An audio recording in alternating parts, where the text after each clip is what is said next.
اليوم معهد الحسن الثاني للزراعة والبيطرة كيشهد النسخة 11 من ملتقى الطبيب البيطري تحت شعار دور الطبيب البيطري في تسيير مشاريع تربية المواشي الكبرى.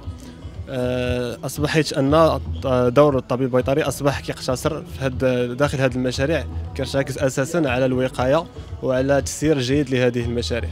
هذا الملتقى هو فرصة للطلبة باش يكون هناك احتكاك مع قطاع الشغل البيطري، وهو فرصة من أجل تبادل الخبرات.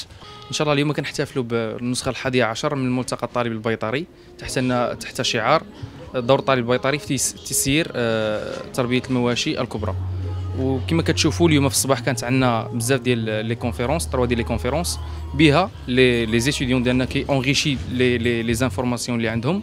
وفي العشيه عندنا دي زاتوليي ورشات اللي بها كيكون دي مانيبيولاسيون اللي كيحاولوا لي زيتيديون بهم كيطلقوا يديهم في شي حوايج اللي كتكون تيوريك شي شويه.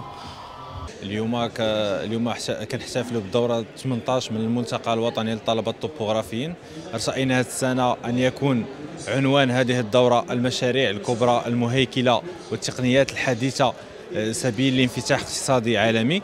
الدوره كتزامن مع عيد ميلاد العشرين للجمعيه، وكيف ما كتعرفوا هذه فرصه للطلبه الطوبوغرافيين لربط جسر التواصل مع المقاولات في ميدان الطوبوغرافيا والميادين المرتبطه بهذا المجال.